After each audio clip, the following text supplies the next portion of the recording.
Salut tout le monde, on se retrouve donc à Fort Céleste où on voulait justement crafter tout ce qu'on pouvait avant de partir pour une nouvelle aventure, enfin sur une nouvelle zone où je vais vous montrer une astuce pour récupérer du cuir de grade 2 qui permet de faire de la ruse. Parce que nous on en a cruellement besoin. Enfin un cuir de grade 2 qui fait de la ruse et de la défense à distance. Donc voyons voir ce qu'on peut crafter en attendant. Sachant que moi j'ai déjà regardé un petit peu là avant d'y toucher. Et en gros, moi pour mon personnage Yephaline, il faut qu'on augmente notre chance de critique. On est trop faible en chance de critique. Alors pour ça, si je restais sur les dagues actuelles, c'est-à-dire celle-ci, on ne pourrait jamais atteindre un niveau de chance de critique élevé. Tout simplement parce que vous le voyez sur le schéma qui est là, devant vos yeux, le slot de cuir propose trop peu de matériaux. Il en propose que 4. Donc ça, fois 2 dagues, ça nous fait 8 slots, enfin 8 matériaux de cuir, c'est trop peu. Il nous en faudrait au moins une vingtaine. Du coup, on va basculer sur une dague un peu moins bonne, mais qui correspond plus à ce qu'on veut faire. Ok, ça c'est le genre de choses que vous allez vous poser comme question quand vous allez crafter. Parfois, il vaut mieux prendre un schéma qui va avoir des dégâts un peu moins élevés, mais qui va avoir des slots beaucoup plus intéressants. Donc nous, on va basculer sur celle-ci qui est... C'est celle-là, voilà. Spirale percutante, où vous voyez, là, il n'y a que des slots cuir, quoi. Donc l'avantage, c'est que je vais pouvoir monter mes chances de critique, ou tout ce qui est rattaché au cuir, je vais pouvoir le monter plus haut. En contrepartie, regardez, le slot de dégâts, il est qu'à 12. Alors que là, il est à 14. Donc je vais avoir des dégâts plus faibles et je vais perdre mes slots de... Pardon, excusez-moi. Je vais perdre mes slots d'attaque qui sont représentés en gros par les slots de métal 8 et 4 là, qui sont sur les côtés. Donc je vais gagner en chance de critique, mais je vais perdre en attaque, mais tant pis. J'estime que pour mon voleur, c'est plus important qu'il ait une bonne chance de critique plutôt qu'il ait une très grosse attaque. À ce stade en tout cas. Donc on va mettre, ça on en a récupéré en masse, de la pyrophite. Donc là pour les dégâts de base, en général c'est ça. Vous prenez soit le métal que vous avez en plus grande quantité, de meilleure qualité, soit celui qui vous donne la couleur souhaitée, la couleur que vous préférez. Voilà, la couleur est pas super belle, mais tant pis. Je peux pas trop faire je peux pas trop choisir le luxe là, donc je prends ce que j'ai en masse, ok. Donc la pyrophite. En masterwork, on va choisir alors celui-ci, je sais pas si je le garde ou pas. Ah, faut qu'on se fasse plaisir un peu. Donc on va prendre celui-là, comme je vous disais, qui pour moi est le meilleur masterwork du jeu, toute classe confondue. Et là c'est parti, on va mettre de la peau d'ours pour monter nos chances de critique au maximum.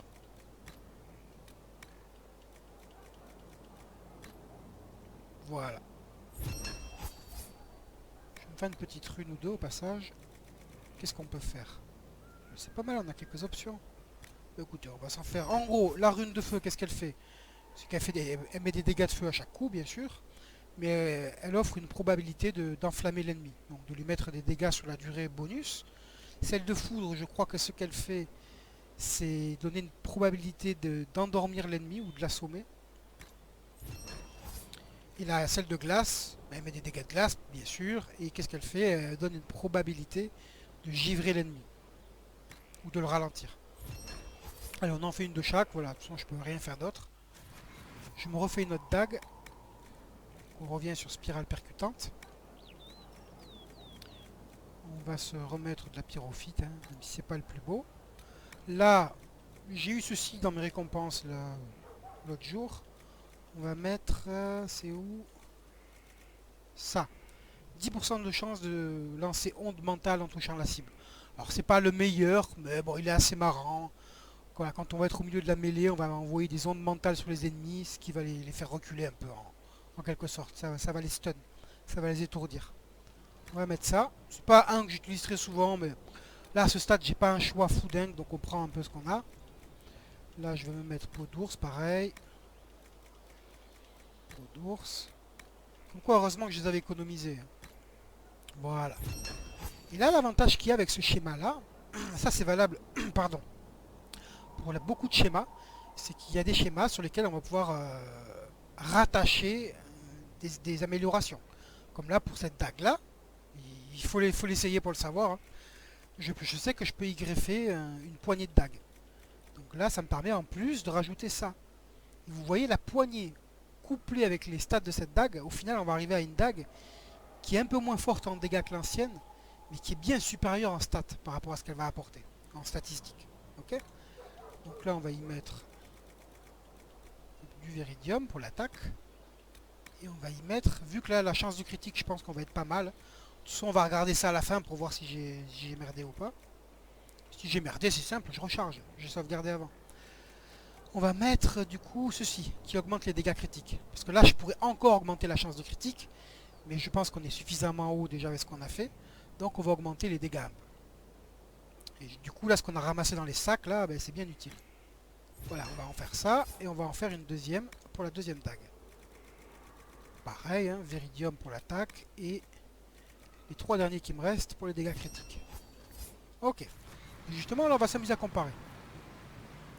Donc là maintenant j'améliore ces dagues que j'ai craftées, avec les 2 poignées. Vous voyez? Donc là je mets la poignée. Et si jamais je sélectionne les anciennes dagues, vous voyez qu'on ne peut pas mettre de poignée. On a une option que pour la rune. Ça c'est un des inconvénients de cette dague. Elle offre des bons dégâts, mais on ne peut pas mettre de poignée. Ça pèse dans votre choix. Enfin, dans mon choix, moi, ça pèse. Donc là, je vais me mettre l'autre poignée sur cette dague-là. Et on va mettre aussi les runes. Alors, je vais me mettre à une petite rune de givre, parce que j'aime bien éclater les mecs. Et on va se mettre sur celle-ci une rune de... Ouais, de foudre, pourquoi pas, allez. Voilà, et maintenant, on va comparer. Juste pour vous donner une idée un peu de... Sachant que les premières dagues que j'ai, je les avais fait avec du matériel de grade 1, hein, faut pas l'oublier. Donc elle est quand même censée être inférieure, quoi, par rapport aux nouvelles qui sont en matériel de grade 2. Donc si on compare, on voit qu'en dégâts, on est même inférieur à l'ancienne. C'est ce que je disais, ça vient du slot de dégâts de base qui est plus élevé sur l'autre schéma. Mais en contrepartie, si on compare, je suis à 9% d'attaque, ce qui est presque égal à ce qu'on avait avant.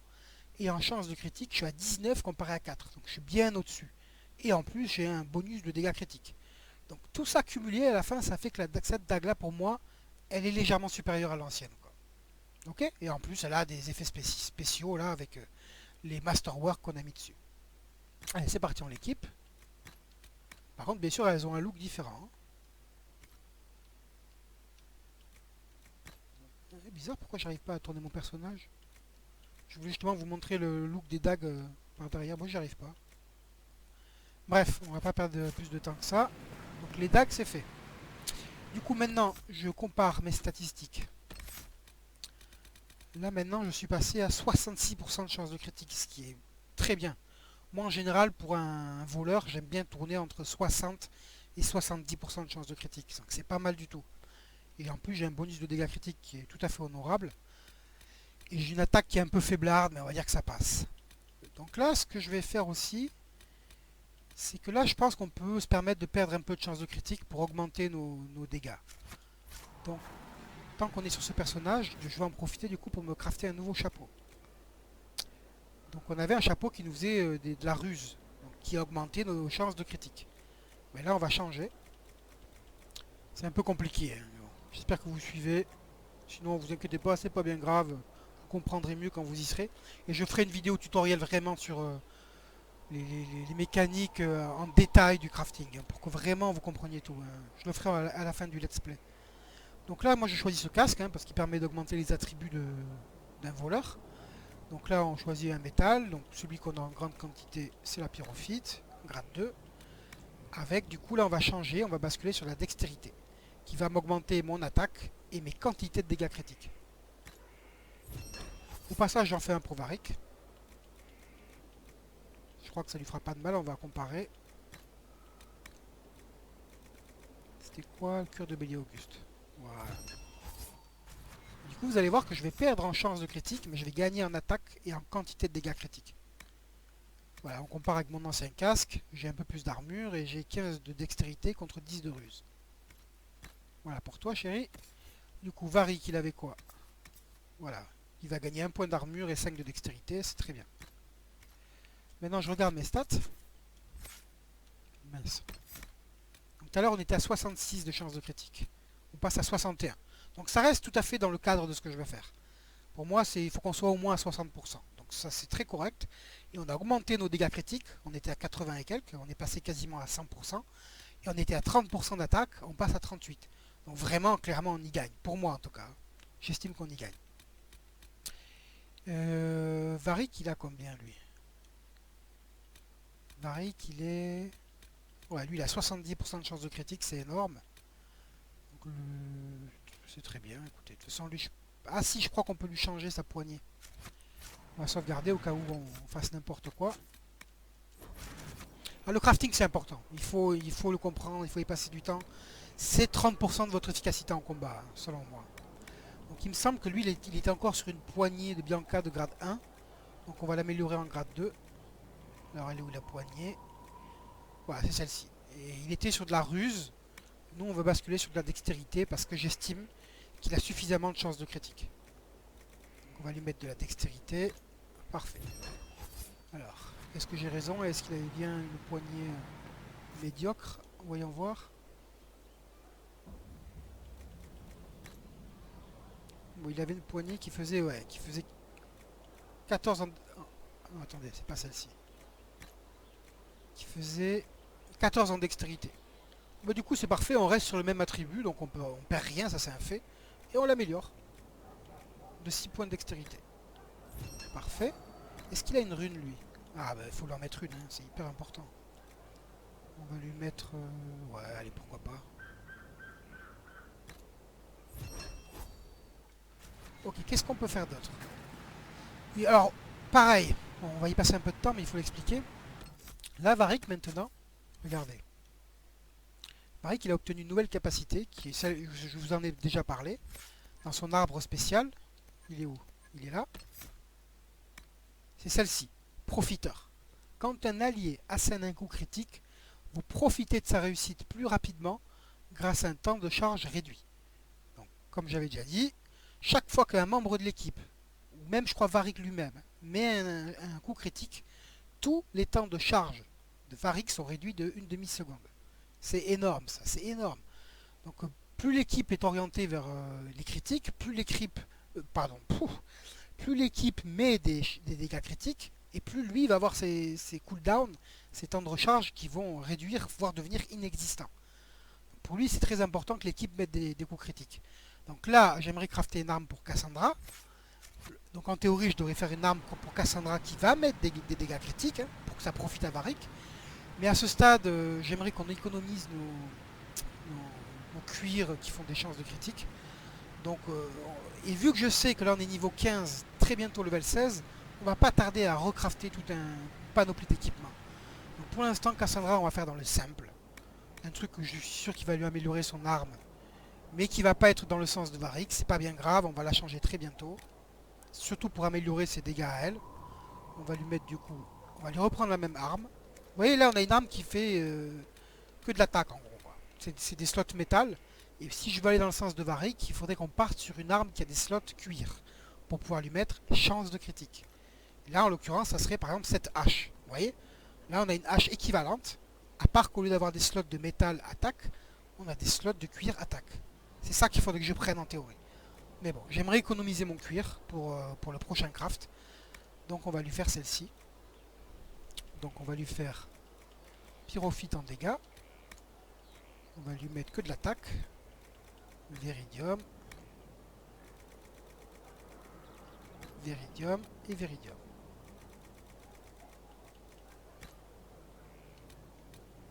Et alors qu'est-ce que je lui mets en Masterwork? Ça c'est la grande question parce que j'ai pas un choix de fou furieux. Alors soit je pourrais lui mettre un truc comme ça pour augmenter les stats de l'arme. Ça c'est toujours quelque chose de bien si ça fonctionne, hein, parce que c'est une chance, hein, lisez bien. Mais moi j'aime bien mettre des Masterwork qui ont un effet visuel en combat ou un effet sonore qui amène en gros un peu plus de plaisir quoi, en combat. Quoi. Donc on va lui mettre soit ça, hein, ça fait exploser les ennemis et ça met des dégâts à tout le monde. Soit...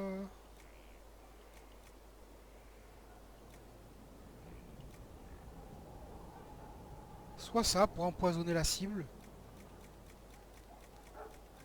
Je pense qu'on va partir sur ça. Ça c'est un truc que j'ai eu grâce aux récompenses. Non même pas, je l'ai eu dans les tombes d'émeraude sur un coup de bol. Donc ça met une chance sur 10 de mettre coup de bouclier en touchant la cible. C'est super. On va lui mettre ça. C'est un bon masterwork. Ah oui, au passage, bien sûr, je sais que cette masse, elle peut être équipée d'un manche, je crois. Donc quel manche on lui met? Moi, je lui prends le manche le plus offensif, quoi. Donc, on va lui mettre celui-ci. Bon, vous voyez, là, j'aime pas trop le vert du Viridium, ça met pas des bonnes couleurs, mais à ce stade, je peux pas trop me permettre de faire le fancy, quoi. Voilà, c'est parfait, avec du velours fin pour de l'attaque. Super. Je vais lui chercher une rune, parce que je crois que j'en ai en stock. Ouais, j'en ai. Dans le coffre, là.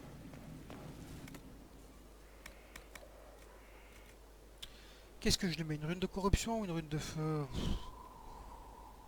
Écoutez, on a plusieurs runes de corruption. Donc, la rune de corruption, ce qu'elle fait, c'est qu'elle met des dégâts plus élevés que la plupart des runes, mais ça les met qu'aux vivants.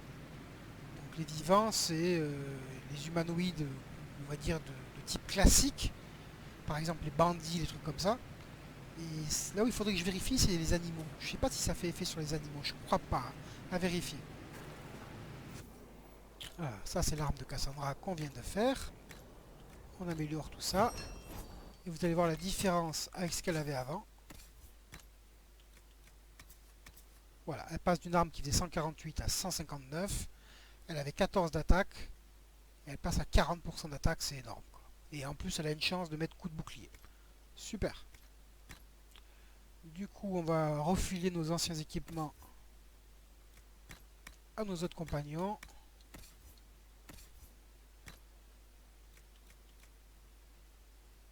Voilà. On va en profiter pour vendre. Du coup, j'enlève les améliorations de ce qu'on va vendre. Pour en tirer un petit peu d'or.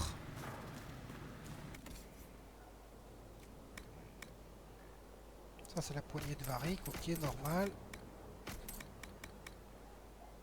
Ouais, ouais, ça, je pourrais le garder.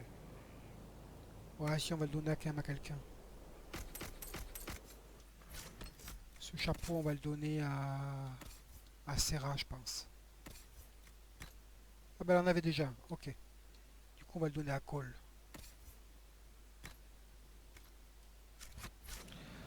Ok, super. Donc là, on s'est fait une masse pour Cassandra. On a amélioré la Bianca. On a fait des armes pour moi. Et là, pour faire les armures, il me manque justement ce fameux cuir qu'on va aller chercher. Alors, est-ce que je peux pas, voyons voir. Parce que là, la dernière fois, j'ai tourné un peu au tombe d'émeraude. Et j'ai tué pas mal de grands ours, pas mal de templiers rouges. Et j'ai eu du super matos de grade 3.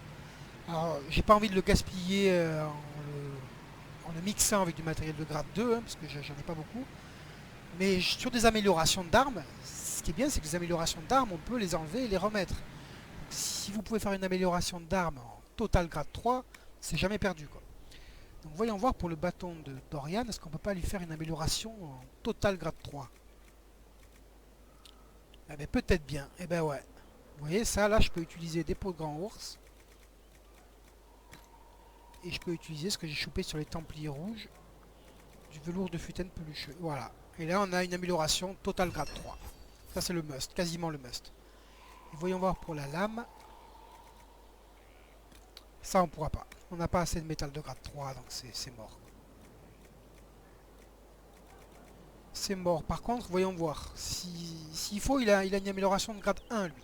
Si c'est le cas, on peut au moins lui faire une grade 2. Donc comment je fais ça?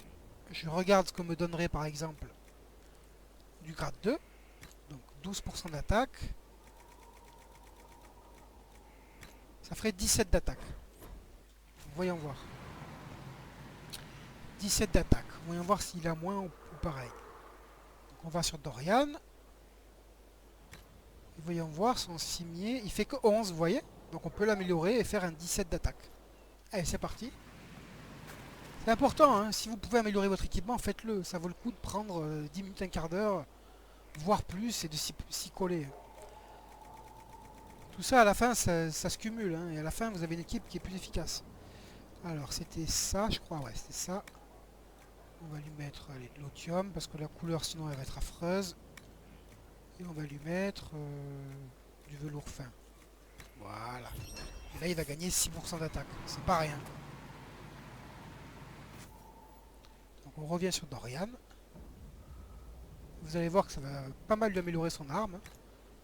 Regardez, là il va passer de 47 d'attaque et 8 de chance de critique. Ah, regardez ça. C'est pas mal quand même.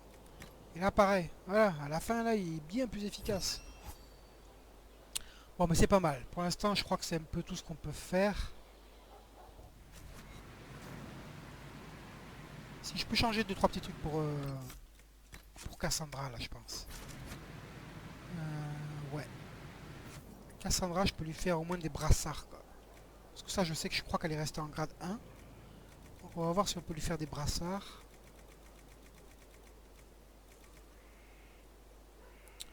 Ouais, pour Cassandra, c'est ceux-là les plus défensifs.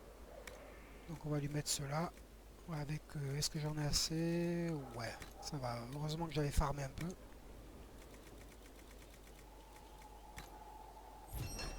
Et les jambières, pour elle, en général, j'aime bien prendre celle-ci. Pour qu'elle ait un peu de défense magique. Est-ce que j'ai assez? Ouais.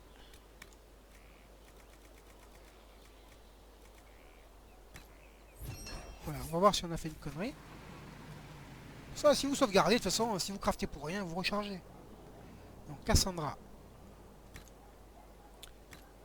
Et là, on a bien fait. Vous voyez, elle gagne 6% de défense au corps à corps. Et là, regardez, pareil, elle gagne aussi, quoi. Donc ça valait le coup. Et ça, vu que c'est des améliorations, je peux les enlever et les remettre quand j'ai envie. Donc Cassandra, elle n'a pas de saut sur son armure. Il faudra qu'à l'occasion, j'essaie de lui en trouver un. Moi, j'en ai un que j'avais eu grâce aux récompenses. C'est celui-ci. Alors, qu'est-ce qu'il fait? Regardez, lisez bien, c'est en vert, en haut à droite. C'est attaque plus 10%. Par contre, ça m'handicape. Tous mes soins, toutes les potions, tous les soins que je peux recevoir sont divisés par 2. 50%. Donc ça, c'est handicapant, clairement. Mais c'est pas grave, nous, on joue sans potion, de toute façon. Donc au final, ça m'handicape pas tant que ça. Et je récupère quand même 10% de dégâts en plus. Vous voyez, c'est intéressant. Voyons voir les autres. Tant qu'on y est. Dorian, lui, je crois qu'il en a un. Ouais, le saut du grand ours. Qui fait, voilà, 100% de mana en plus. Et 50% de régène en moins. Et comme je vous avais dit, c'est pas grave parce que selon moi, ça lui change pas réellement sa régénération. Parce que c'est un mage et que la mécanique est particulière. On en parlera plus en détail, de ces 4 si vous voulez. Et du coup, il nous manquait Varric, je crois qu'il en a pas, hein, voyons voir. Non, il en a pas. Il faudra qu'on trouve tout ça pour eux. Donc certainement via les récompenses. Ok, bon, on n'attend pas plus que ça. Bon, là, on a passé quand même pas mal de temps là-dessus. Hein. Désolé, mais bon, il le fallait. J'estime que c'est important. J'espère que ça vous a permis de comprendre 2-3 trucs. N'hésitez pas à poser des questions dans les commentaires pour tout ce qui n'est pas clair, parce que c'est évident que tout n'est pas clair. Et comme je vous ai dit, en fin de vidéo, je ferai des guides sur telle ou telle mécanique, comment vraiment la comprendre à 100% et ce que je recommande. Voilà. Après, vous ferez vos propres choix, hein, vos propres expériences. Donc là, ce qu'on va faire, on va quand même au moins déverrouiller la zone. Comme ça, à la prochaine vidéo, on pourra prendre direct ici. Alors, est-ce que je peux lancer Cullen sur une mission vite fait? Je crois qu'il est libre. Ah oui, je vous montre vite fait. J'avais un atout d'inquisition, mais je vous montre où je l'ai mis. Je l'ai mis ici. Vous voyez, concentration avancée. Donc grâce à ça, maintenant, on pourra atteindre le 2e niveau de concentration pour qu'on ait des capacités spéciales plus puissantes. Ok. Donc Cullen, il avait terminé. Il était caché derrière ce truc. Ok. Qu'est-ce que j'ai pour toi? Ça, c'est pas pour toi. Ça, je crois que c'est soit pour toi, soit pour Joséphine. Bon, on verra plus tard. On va peut-être trouver un truc pour toi ici. Ça, je crois que c'est Cullen, mais je suis pas sûr. Ouais, ça, c'est pas lui en tout cas. Bon, on va le mettre là-dessus. Au boulot. Ok, et nous, du coup, on part au bourbier délaissé. Alors ça, le bourbier délaissé, c'est une zone, vous y avez accès dès le début de l'aventure. Dès que vous commencez le jeu, quasiment, vous y avez accès. Mais c'est pas quasiment, dès le début. Et par contre, il vous faut 8 points de puissance. Et c'est une zone, on va dire, pas difficile, mais un peu plus haut niveau que la première zone. Ok. Nous, moi j'ai choisi de pas le faire. Parce que je voulais quand même qu'on avance sur l'arc narratif principal. Et que je savais que voilà, qu'on y viendrait tôt ou tard. Là, on y vient justement. On y vient pour deux raisons. La première, c'est parce qu'on a besoin de cuir bien spécifique, qu'on va pouvoir choper ici grâce à une petite astuce. Et parce que en plus, c'est une zone qui se fait assez vite, hein, je dirais en trois quarts d'heure, une heure, elle est faite. Et enfin, parce que c'est la dernière occasion qu'on a de récupérer une amulette de pouvoir pour Cassandra, qui est quand même un super item.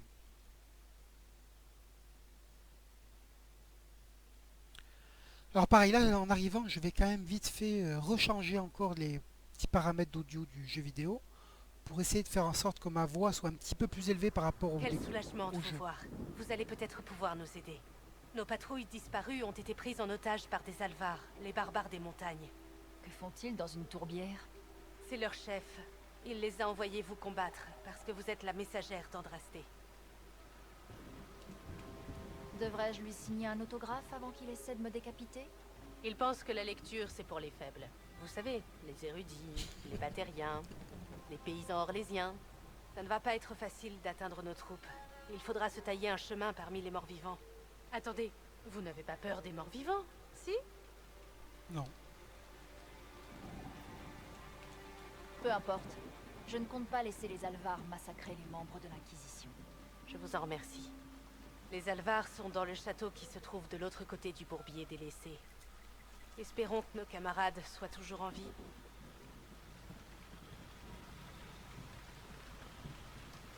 Allez, voyons voir vite fait. Audio. Ouais, j'avais baissé. On va mettre à 60. Je pense que ça peut être pas mal. Si c'est trop bas, on rebasculera. Donc comme d'habitude, nouvelle zone. J'active l'officier de réquisition. Inquisitrice, si vous avez une minute. Qu'est-ce qu'il y a? Ça pourrait nous aider. Ok, donc nouvelle zone, nouveaux matériaux, nouveaux ennemis, le classique. Donc là, moi j'aime bien commencer par cette petite cabane. Hein. Peut-être qu'on devrait explorer les parages. Je crois qu'il y a une bouteille, il me semble. Une bouteille pour les collections. Ouais, c'est ça.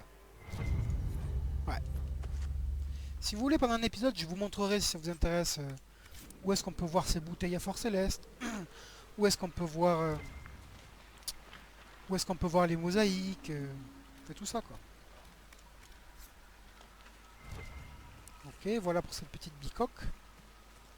On bascule sur celle-ci, ici. Donc là, en gros, on nous dit qu'il faut qu'on aille... déjà, il faut qu'on retrouve nos frères d'armes disparus. Hein. Ils sont venus ici en mission et ils ont disparu. Et on nous dit qu'on a le chef des Alvars, donc les guerriers de cette zone, qui veut me défier. Donc là... Donc n'oubliez pas que maintenant j'ai une nouvelle capacité qui est flasque de foudre. Je vais vous montrer direct ce que ça fait. Allez, venez les petits morts vivants. Ils ont un peu de mal à me détecter, les mecs. Vous avez vu un peu comme c'est bon, ça? Et vous voyez, alors lui, là, il a eu bombe vivante, je crois. Ouais, c'est ça. Ça, on le voit à mon icône en bas à droite. On voit dans les trois petits icônes là, que j'ai au-dessus de mon cercle, là. On a la flasque électrique, hein, c'est l'icône avec une bouteille et un éclair. On voit une icône qui est violet, ça c'est la bombe vivante. Et une autre icône qui est la corne de valeur que Cassandra a faite. Donc lui là, vous voyez, sa bombe vivante, c'est ce que je lui ai mis grâce au masterwork de mon arme. Et vous allez voir les dégâts que ça va lui mettre, quoi. Donc ce que ça fait, c'est que pendant 5 secondes, il prend des dégâts spirituels de telle valeur. Et à la fin, ça explose, ça met des dégâts colossaux. Et ça fait tomber tous les mecs autour, quoi. Et tous les mecs autour prennent les dégâts. Donc là, je vais essayer d'arrêter de mettre des dégâts pour essayer qu'il crève pas trop vite. Mais à mon avis, il va crever avant l'explosion, il est trop faible. Eux, ils sont pas élites. Vous voyez là, il a pris 299 de dégâts. Donc toutes les secondes, il va prendre ça. Jusqu'à... au final, au bout de 5 secondes, il va prendre une explosion. Regardez bien ce mec à gauche, là, le zombie, là. Vous voyez, il a pris 2500, là. Et ça a mis une explosion et tout le monde a dégagé. C'est génial, quoi. C'est génialissime, ce truc. Donc ça, c'est vraiment un masterwork, hein, retenez-le bien. Alors, il y a plusieurs grades. Hein. Chaque masterwork a son équivalent en grade 1, grade 2 et grade 3, comme d'habitude. Donc là, en l'occurrence, ça serait du... Comment ça s'appelle? C'est le coton qui fait ça, en grade 1. Après, c'est le coton brillant. Et après, c'est le coton d'habit impérial pour le grade 3. Ça, c'est vraiment mon préféré, quoi. Il est hyper efficace en termes de dégâts, il est super marrant en termes d'effets visuels qu'il va produire. Et en plus, ça fait ce qu'on appelle en anglais du crowd control, Regardez. vu que ça met des dégâts à tout le monde et ça repousse tout le monde. Rien de tel pour égayer un bon marécage. Au moins, à la cité, il y a des guérisseurs. Ici, on a quoi? Des racines et des baies? Bon, mais je crois qu'on a vu tout ce qu'il y avait à voir pour cette zone d'introduction du bourbier délaissé. On va se quitter là, les amis. Désolé, hein, mais il fallait qu'on voit tous ces points de crafting. Et d'ailleurs, on va en refaire, je pense, dès qu'on va rentrer de cette zone-là, quand on aura fini cette zone, parce qu'on va faire des armures. Mais là, on est vraiment parti pour boucler complètement le bourbier. Donc, je pense qu'on va faire ça en 2 épisodes. Voilà, c'est assez vite fait. C'est une zone assez sympathique, bien que pas très accueillante. Hein, c'est une tourbière. Mais voilà, donc je vous souhaite une bonne journée, une bonne continuation, et je vous dis à la prochaine. Ciao, ciao!